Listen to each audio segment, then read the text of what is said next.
Begitu memasuki kamarnya kembali, suasana dalam kamar itu masih saja gelap temaram. Hanya lampu tidur yang menyala di atas meja nakas. Dia masih tidur. Emang bener ya kayak kebo. Gumam pelan Misa sembari berjalan pelan hendak menuju sofa yang harus melewati ranjang di mana Arga terbaring. Baru juga beberapa langkah Misa berjalan, tiba-tiba Arga bergerak dari posisi tidurnya yang langsung mengambil posisi terduduk. Wah! Kaget Misa melihat Arga tiba-tiba terduduk. Ngagetin aja sih, Misa mengusap dada yang serasa jedar-jedor akibat serangan dadakan itu. Minum, ucap Arga serak khas orang bangun tidur. Hah? Kenapa? Misa melangkah mendekati ranjang, berdiri di sisi ranjang melihat orang yang terduduk dengan kepala tertunduk itu. Ambilkan air, ucap Arga lagi masih terdengar serak tak jelas di telinga Misa. Sehingga mau tak mau Misa harus lebih mendekatkan diri untuk bertanya agar mendengar lebih jelas. Kamu ngomong apa sih? Yang jelas dong kalau ngomong. Tiba-tiba kepala Arga yang tertunduk itu bergerak cukup cepat menoleh ke samping sehingga wajah Misa dan Arga saling berhadapan. Dia memberi tatapan sangat tajam dan berkata dengan jelas dan menekan. Ambilkan aku air. Jantung Misa dibuat kejang lagi akan tatapan tersebut. Oh, iya, air. Gelagapan Misa yang takut segera bergerak mencari air yang dia temukan ada di atas meja nakas. Dia menyambar gelas air tersebut dan memberikannya ke Arga, yang langsung disambar cukup kasar oleh Arga. Lalu dia meminumnya hingga tandas tak tersisa. Baru juga bangun tapi sudah masuk ke mode singa. Batin Misa saat menerima gelas kosong dari Arga. Gelap, kata Arga membuat Misa ambigu. Apa? Kenapa lagi? Nyalakan lampu. Misa meletakkan gelas kosong ke tempat semula. Dia berjalan ke arah gorden. Kenapa harus nyalakan lampu segala? Kan sudah siang. Tutur Misa sambil membuka gorden jendela yang ternyata pemandangan di luar adalah pemandangan kolam dalam ruangan. Kok gelap? Celetuk Misa lemah. Desah kasar Arga seraya menyingkap selimut dan menurunkan kaki ke lantai masih terduduk di sisi ranjang. Siapkan air. Iya, sahut Misa menoleh ke belakang di mana Arga telah beranjak melangkah ke ruangan pakaian. Karena takut Arga mengamuk lagi, Misa menyalakan lampu ruangan lalu segera masuk ke dalam kamar mandi untuk menyiapkan air hangat ke dalam bak mandi. Serasa memiliki anak saja. Semuanya harus dilayani. Apa dia sama sekali nggak bisa gitu, hanya untuk menyiapkan air untuk mandinya saja? Misa menggerutu sembari menuangkan cairan sabun ke bak mandi. Bentar. Dia nggak akan muncul tiba-tiba lagi kan? Waspada Misa menoleh ke belakang dan bersamaan itu, Arga keluar dari pintu ruangan pakaian. Baru juga diomongin, orangnya udah muncul. Batin Misa meletakkan kembali botol sabun ke tempatnya. Dia beranjak berdiri menyingkir dari dekat bak mandi. Airnya sudah kusiapkan, aku keluar sekarang. Siapkan baju kerja, kata Arga sambil melangkah ke arah bak mandi melewati gadis itu. Mau warna apa dan model kayak gimana? Tanya Misa tanpa membalikkan badan masih berdiri di depan daun pintu. Terserah, jawab Arga mulai melepaskan jubah handuk dan masuk ke dalam bak mandi bersamaan dengan Misa memasuki ruangan pakaian.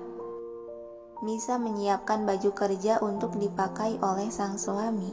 Lalu setelah itu, dia keluar dari ruangan pakaian kembali mendekati ranjang bekas tidur Arga dan membereskannya, begitupun sofa bekas tidurnya.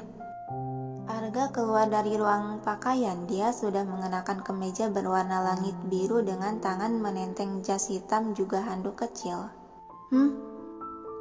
Perintah Arga memberikan handuk kecil itu ke Misa.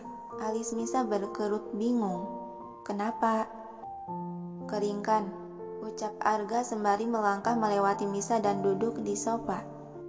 Keringkan? Ini kan sudah kering, kenapa harus dijemur lagi? Bingung Misa membolak-balikan handuk kecil tersebut. "Hei, keringkan rambutku!" Sentak Arga membuat Misa terlonjak kaget. "Ah, kamu menyuruhku mengeringkan rambutmu?" Yang diberi tatapan tajam dari Arga lagi-lagi membuat Misa harus merasakan kejut jantung lagi. "Ah, iya. Segera Misa mendekati Arga dan mulai mengusap rambut basah lelaki itu dengan handuk kecil tersebut. Dasar siluman singa, bisanya hanya memerintah dan memancarkan tatapan menakutkan saja. Usia sudah dewasa gini tapi kelakuan sangat labil, nyebelin deh. Batin Misa mengutuk sampai kedua bola matanya menemukan selembar rambut putih di sekumpulan rambut hitam Arga. Uban? Jemari tangan Misa menarik rambut putih itu dengan kekuatan cukup keras, hingga bukan hanya rambut putih saja yang tercabut, tapi rambut yang masih hitam pun ikut ketarik. Pekik Arga yang langsung menepis kasar tangan Misa dari kepalanya membuat lembaran rambut yang sudah dicabut hilang. "Apa yang kau lakukan, hah?" bentak Arga sontak membuat Misa terperanjat. "Ah, maaf, tapi tadi di rambutmu ada ubannya, jadi aku mencabutnya." "Kau mau mengatakan aku sudah tua?" "Oh, tidak kok. Kamu masih muda dan gagah, hanya ubanan saja." Mendengar hal itu, mata Arga semakin menatap sangar dengan alis berkerut tajam tersulut emosi. "Kau berani mengatakanku tua lagi, hah?" "Tidak, aku kan bilang kamu masih muda. Lagian ubanan juga bukan berarti tua kan? Bisa saja karena kebanyakan stres jadinya muncul uban di kepalamu." "Sekarang kau mengatakan aku orang stres, hah?" Sentak Arga meninggi, masih dikuasai kekesalan. Ditatap dan dibentak keras seperti itu, sontak Misa langsung menundukkan pandangan takut. Tangan dia gemetar meremet. "Oh Tuhan, orang ini benar-benar gak bisa ditenangin. Memang tak salah kujuluki kau si siluman singa, sikapmu itu menunjukkannya." Batin Misa. "Kau!" Tercekat Arga seiring mendesah kesal dan membuang muka. "Siapkan sepatu." Akhirnya berucap normal. Melihat Misa masih berdiri tertunduk, Arga kembali menatap tajam dan membentaknya. "Hei, siapkan sepatu." "Oh, iya." Yang lagi-lagi membuat gadis itu terperanjat kaget. Tanpa mau berdebat lagi, Misa langsung berbalik menuju ruangan perlengkapan di mana di sana ada berbagai macam model sepatu di lemari kaca. Lalu dia kembali lagi membawa sepatu berwarna hitam. "Ini," Misa menyodorkan sepatu tersebut yang tidak diterima oleh tangan Arga. "Pakaikan," perintah Arga mengedikkan dagu ke arah bawah. "Hah? Maksudmu?" Bingung Misa meletakkan sepatu itu ke lantai dekat kaki Arga. "Pakaikan." Merasa kesal akan sikap semena-mena Arga, Misa menatap sebal. "Kamu kan bukan anak kecil, jadi bisa kan pakai sepatu sendiri?" Dibantah perintahnya seperti itu, lagi-lagi Arga langsung mendelik memberinya tatapan tajam.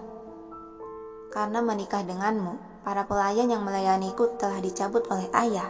Sekarang kau gantinya yang harus menggantikan mereka." "Hah? Tapi..." "Cepat!" sentak Arga memotong ucapan. Baiklah." Pasrah Misa akhirnya berjongkok melepaskan sandal rumah yang dipakai Arga. Sekarang aku tahu kenapa dia sangat suka memerintah dan seenaknya saja. Ternyata hidupnya serba dilayani dan disiapkan. Memang ya, seorang konglomerat hidupnya bagai raja. Gumam Misa dalam hati seiring tangannya bergerak memakaikan sepatu di kaki Arga. "Ini juga."